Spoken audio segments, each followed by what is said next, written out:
If you want to know something about yourself, sit on your bed one night and say to yourself, you got to mean this. Like, you got to be desperate. This is no game, this.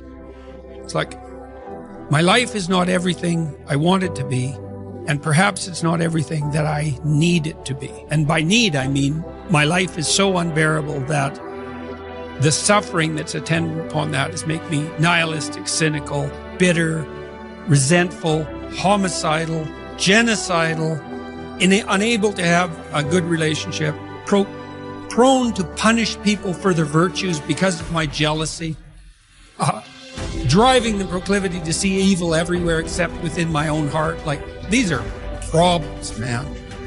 And you ask yourself, you sit on the bed and say, okay, man, I'm ready to learn something. Like, what's one thing I'm doing wrong that I know I'm doing wrong that I could fix, that I would fix?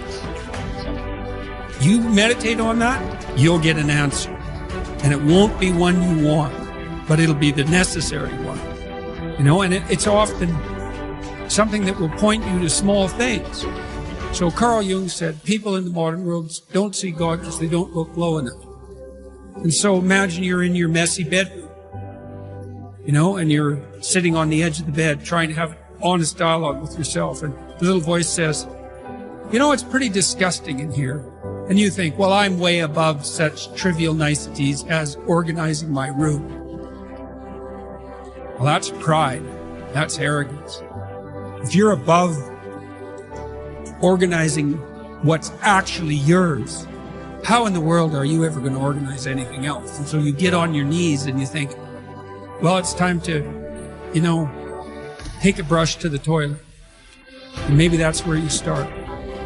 And that works. Like, that works. You start making those micro improvements, like real micro improvements, real on the ground, actual micro improvements to things you know that are wrong, you'll improve unbelievably rapidly. You're male and not female. You're Hindu and not Christian. You're tall and not short. You have an arbitrary range of talents and an arbitrary range of limitations, none of which, in some sense, you chose. It's the cards you're dealt. Now, some of those are cards of privilege.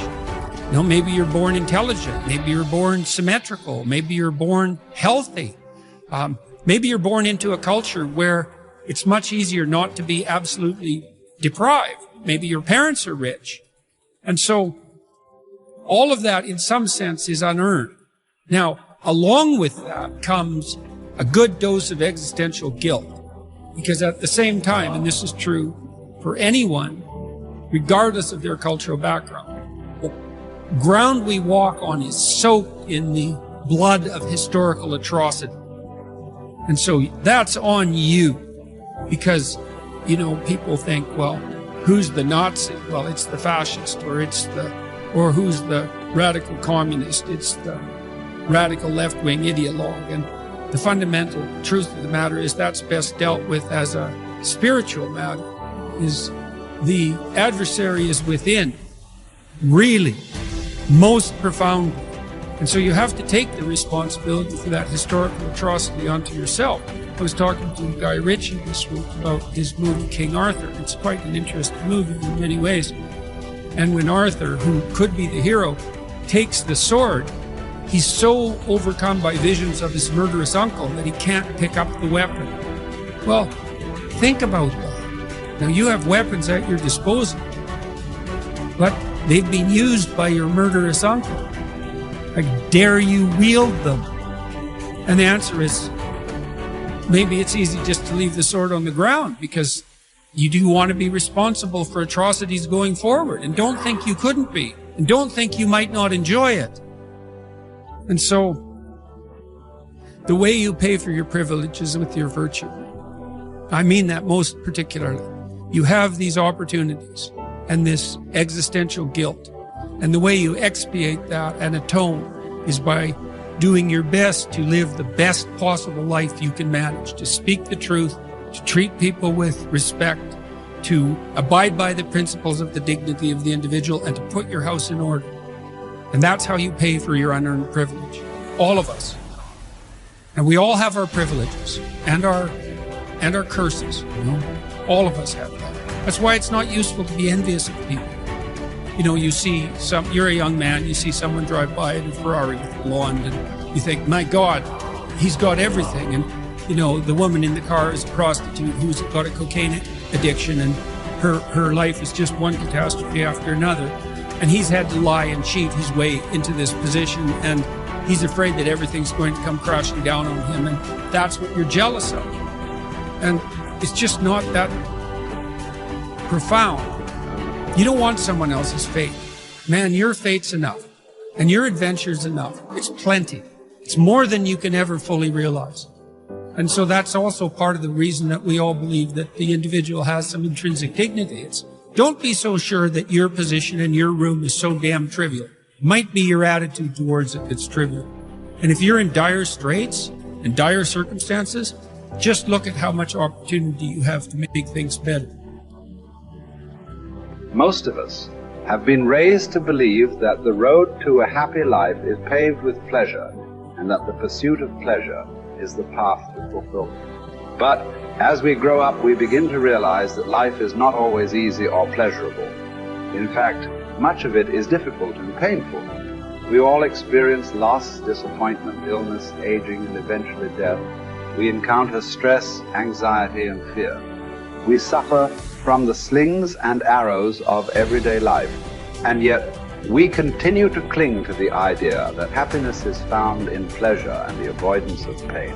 We try to avoid our painful experiences by numbing ourselves with drugs or alcohol, distracting ourselves with TV, or obsessing over our work or our relationships. But the more we try to avoid the basic reality that all human life involves pain, the more we are likely to struggle with that pain when it arises, thereby creating even more suffering. The truth is that happiness is not found in the avoidance of pain, but in the willingness to face and accept our pain.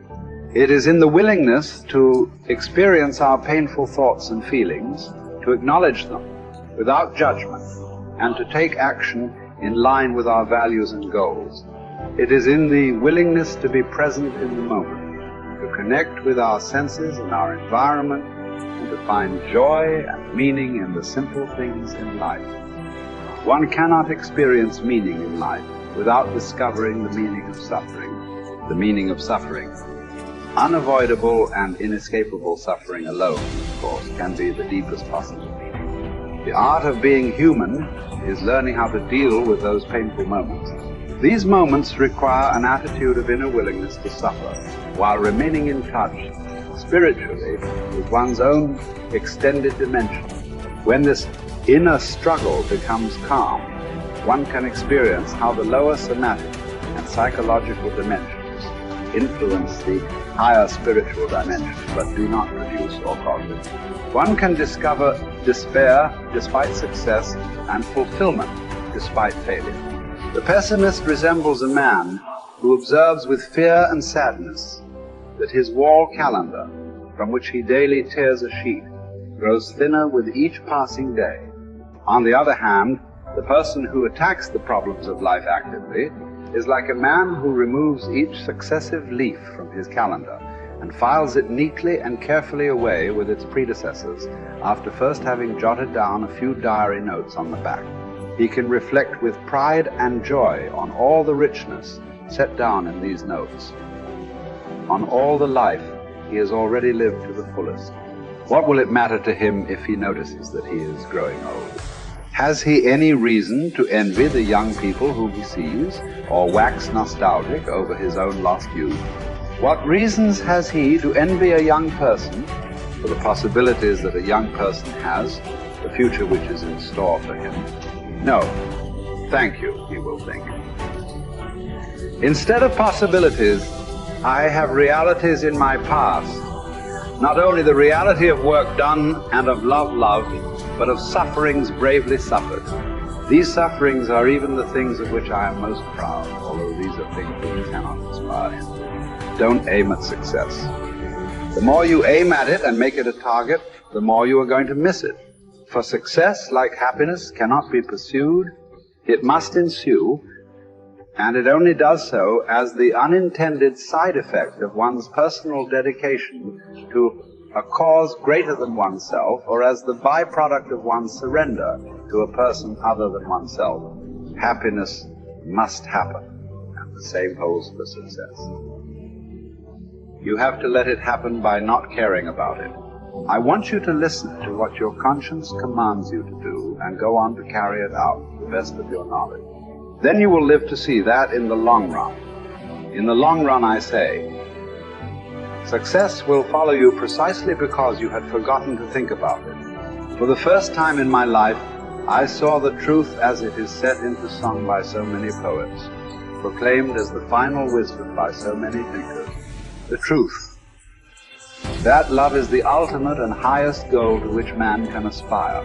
Then I grasped the meaning of the greatest secret that human poetry and human thought and belief have to impart. The salvation of man is through love, and in love, love is the only way to grasp another human being in the innermost core of his personality. No one can become fully aware of the very essence of another human being unless he loves him. By his love, he is enabled to see the essential traits and features in the beloved person. And even more, he sees that which is potential in him, which is not yet actualized, but yet ought to be actualized. Furthermore, by his love, the loving person enables the beloved person to actualize these potentialities. By making him aware of what he can be and of what he should become, he makes these potentialities come true. It did not really matter what we expected from life, but rather what life expected from us. We needed to stop asking about the meaning of life, and instead think of ourselves as those who were being questioned by life. Daily and hourly, our answer must consist not in talk and meditation, but in right action and in right conduct. Life ultimately means taking the responsibility to find right answer to its problems and to fulfill the tasks which it constantly sets for each individual. Ultimately, man should not ask what the meaning of his life is, but rather must recognize that it is he who is asked. In a word, each man is questioned by life. He can only answer to life by answering for his own life. To life he can only respond by being responsible.